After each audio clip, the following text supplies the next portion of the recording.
Hello everyone, कैसे हैं आप लोग। आई होप एकदम बढ़िया होंगे। स्वागत करता हूं आप सभी का आपके अपने channel learn fun class 12th पे। बच्चों, आज मैं एक बहुत ही इंपॉर्टेंट वीडियो लेकर के आया हूं और आप इसको वीडियो बोलो या कुछ भी बोलो, एक तरीके से मेरी वार्निंग बोल सकते हो। ठीक है, जो बातें मैं इस वीडियो में तुम्हें बताऊंगा, पहली बात तो उन बातों को सुनने के बाद तुम्हारे पैरों तले जमीन खिसक जाने वाली है। ठीक है, तो थोड़ा सा अपने दिल को मजबूत कर लो, है ना, क्योंकि अभी तक जो तुमसे बोला जा रहा है, मैं तुम्हें इस बात को प्रैक्टिकली समझाऊंगा। मतलब ऐसा नहीं है कि तुम मेरी बात को ब्लाइंडली फॉलो करो। अगर तुम्हें मेरी बात में समझ में आते कि हाँ, ये बात इनकी कंप्लीटली एग्री करता हूं मेरी बात से, तब जाकर के तुम मेरी बात को मानना। अदरवाइज तुम जो कर रहे हो, जैसे करो तुम करो। एक सिंपल सी बात है बच्चों, जुलाई आ चुका है और मैंने जैसे कि बोला है कि जुलाई से लेकर के दिसंबर तक ये जो पीरियड होता है, ये आपकी पढ़ाई का गोल्डन पीरियड होता है। ठीक है, पूरे के पूरे फ्रेश आपके पास 5 महीने बच रहे होते हैं। ठीक है, और मतलब 5 to 6 मंथ बच रहे होते हैं। इन 5 to 6 मंथ में कहीं ना कहीं देखा जाए तो इसमें जो कुछ तुमने ठीक से पढ़ा है वही तुम्हारे बोर्ड्स के पेपर में तुम्हें हेल्प करता है। ठीक है, और साथ ही साथ इसके तुरंत बाद तुम लोग जो भी एग्जाम की प्रिपरेशन कर रहे हो, चाहे वो जेई हो या फिर किसी भी कॉम्पिटिटिव एग्जाम्स की, वो एग्जाम्स भी तुम्हें साथ ही के साथ इसके प्रिपेयर करने होते हैं। और अभी बहुत सारे बच्चे इस हालत में पड़े हुए हैं। एक तो क्लास 12th के सिलेबस में काफी ज्यादा पीछे हैं, और दूसरा उनकी हालत अभी ये हो रखी है, मतलब कि वो कोशिश करके भी 30% से ज्यादा भी अपने आप को प्रिपेयर नहीं कर पाए अभी तक। और उनका टारगेट कहीं ना कहीं उनके दिमाग में है कि भाई मुझे बोर्ड्स में 99%, 98% स्कोर करना है। तो अगर आप भी ये चाहते हो कि आप 30% की स्टेज से 99% की स्टेज तक मूव कर जाओ, तो ये बातें जो मैं आपको बताने वाला हूं उसको थोड़ा सा ठहर करके ध्यान से समझ लेना। ठीक है, और ये सारे सब्जेक्ट में एप्लीकेबल है।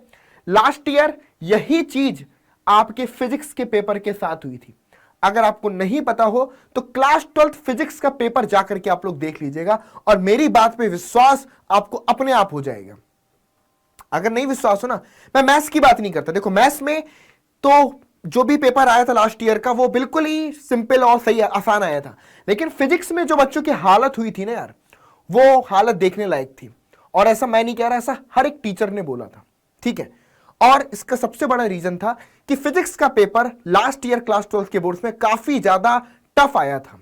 और टफ इस तरीके से था कि जो क्वेश्चंस आपके सैंपल पेपर में आए थे, बिल्कुल डिफरेंट क्वेश्चंस आपके आए थे। किसमें? बोर्ड्स के पेपर में। मतलब कि फाइनल पेपर में सैंपल पेपर से बिल्कुल डिफरेंट स्टैंडर्ड के क्वेश्चंस आपके दिए गए थे। और तो और सीबीएसई ने आखिरी के 1 महीने पहले एक नया सैंपल पेपर निकाल दिया था, जो कि प्रीवियस वाले से बिल्कुल डिफरेंट था। और इस बार भी वही होने वाला है। इस बार भी बच्चों वही होने वाला है। आप देखोगे कि आखिरी के 1 महीने के बाद सीबीएसई एक नया सैंपल पेपर निकाल देगी और आप कहोगे अरे बाप रे, अब कैसे करें। तो ये प्रॉब्लम आप सभी लोग फेस करने वाले हैं, इसलिए इस वीडियो को समझ लो, देख लो, और अगर वीडियो पसंद आए तो ही लाइक करना, अदरवाइज कोई जरूरत नहीं है। चलिए, तो सबसे पहले बच्चों जो 3 टिप्स बतानी है, उससे पहले ये 3 बातें समझ लो। एक तो डोंट फॉलो सैंपल पेपर। इस बात को सुनकर के आधे बच्चे घबरा जाएंगे कि सर सैंपल पेपर तो सबको ही कहता है कि sample paper sample paper sample paper, लेकिन सैंपल पेपर फॉलो करना सही है, लेकिन उसको ब्लाइंडली फॉलो करना गलत है। उसको ब्लाइंडली अगर आप फॉलो कर रहे हो कि यही इसी तरीके के क्वेश्चंस आएंगे, पेपर इसी लेवल का आएगा, तो यह गलत है। क्योंकि इस बार हमने 2023 वाले बोर्ड्स के पेपर में फिजिक्स के साथ में बच्चों ये प्रॉब्लम हमने होती हुई देखी है। फिजिक्स वाला पेपर आप लोग चाहो तो जाकर के चेक कर लो। अगर नहीं चेक कर पाओ तो मुझे कमेंट बॉक्स में लिख करके बताना, मैं आपको उसका लिंक शेयर कर दूंगा। आप खुद देखना कि फिजिक्स का पेपर क्या सैंपल पेपर से कितना ज्यादा मिल रहा था। बिल्कुल डिफरेंट लेवल पे क्वेश्चन थे। कुछ क्वेश्चन तो ऐसे थे जो जेईई मेंस और एडवांस लेवल तक के क्वेश्चन आए थे।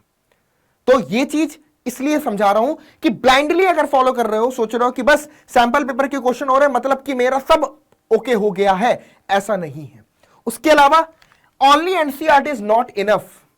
आपका सैंपल पेपर जो बनता है वो एनसीईआरटी से बनता है। अगर मैं ये कह रहा हूं कि सैंपल पेपर भी कई बार पलट जाता है, कई बार डिफरेंट क्वेश्चंस आ जाते हैं, इसका मतलब यह भी है कि एनसीईआरटी आपकी इनफ नहीं है अगर आप चाहते हो एक अच्छे परसेंटेज स्कोर करना।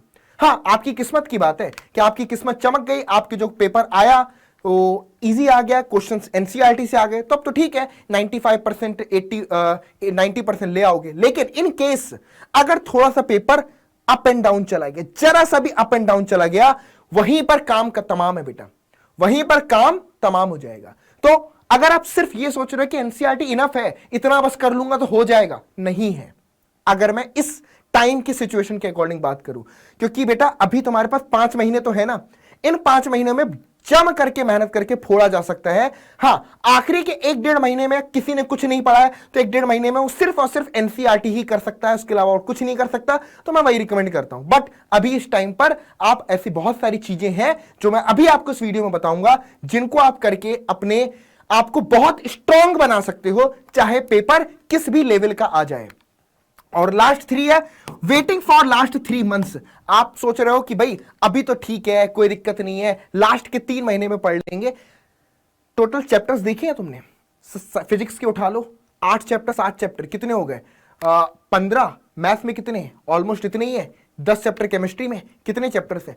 3 महीने में कैसे कंप्लीट कर लोगे? 3 महीने में बेटा तुम चाह करके भी ना सिर्फ और सिर्फ रट्टा मार पाओगे जल्दी जल्दी जल्दी, और पेपर तक जाते जाते सब भूल जाओगे। तो ये चीज भी आपको एक तरीके से समझ के चलना है। लास्ट 3 मंथ मतलब ये 3 चीजें तो पहले तो दिमाग से निकाल दो। मतलब कि इस बात पर फोकस करना कि हमें ये चीज ब्लाइंडली फॉलो नहीं करनी।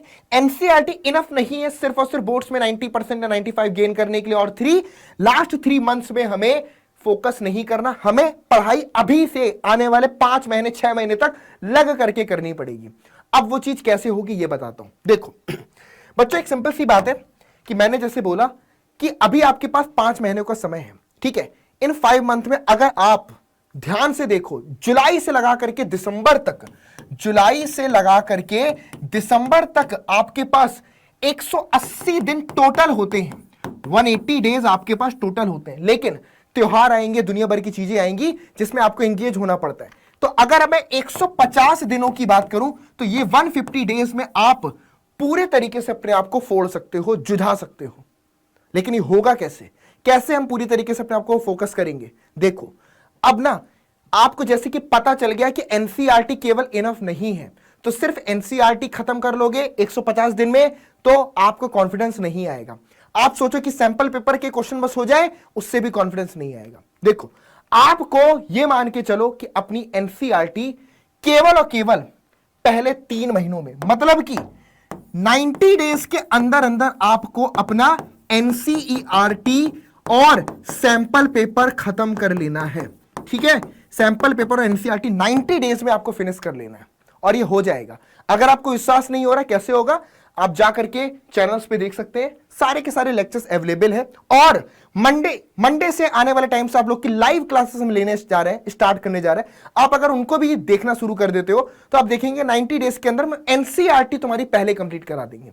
मतलब कि सिर्फ एनसीईआरटी की अगर मैं बात करूं, एनसीईआरटी के क्वेश्चन अगर तुम लगाने बैठो और सैंपल पेपर की बात करूं, ये चीज तुम 3 महीने में, मतलब कि लास्ट के 3 महीने से बेहतर है कि पहले 3 महीने में तुम एनसीईआरटी और सैंपल पेपर कर लो और हो जाएंगे। 90 दिन इनफ है अगर आप एनसीईआरटी को लग करके सॉल्व करते हो, पढ़ते हो, ठीक है।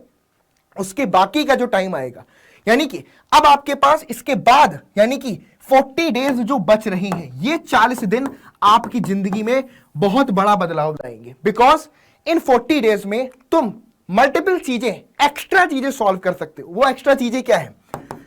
मैंने जैसे बताया कि हर साल पेपर पैटर्न में कुछ ना कुछ चेंजेस आते हैं। इसका मतलब है कि अगर आप यहां पर लास्ट 4 ईयर्स के जो क्वेश्चन पेपर्स हैं, ठीक है, हर साल 3 सेट बनते हैं, तो 4 ईयर्स में अगर मैं बात करूं तो टोटल 12 सेट आपके पास मौजूद होंगे, 12 सेट मौजूद होंगे।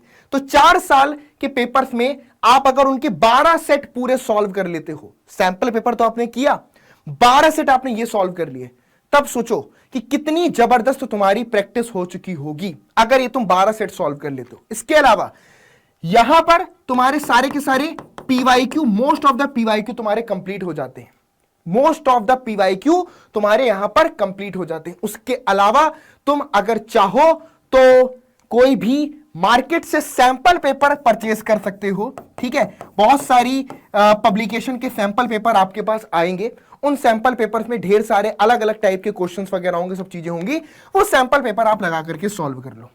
ठीक है, मतलब कि मैं ये नहीं कह रहा कि भाई एनसीईआरटी नहीं पढ़नी है, सैंपल पेपर नहीं लगाना है। मेरा एक सिंपल सा मीनिंग है कि ब्लाइंडली फॉलो करोगे तो यार बर्बाद हो जाओगे, कोई भरोसा नहीं है, हो सकता है कि पेपर फंस जाए, हो सकता है कि नहीं फंसे। और अगर आप ऐसे सोच के बैठे हो कि अगर फंस गया तो ठीक है, तो पास हो जाएंगे, तो तुम्हारी मर्जी है, अदरवाइज तुम मेरी बात समझ सकते हो। और दूसरा, इनफ क्यों नहीं है उसका भी रीजन है, क्योंकि क्वेश्चंस एनसीईआरटी में किस टाइप के हैं।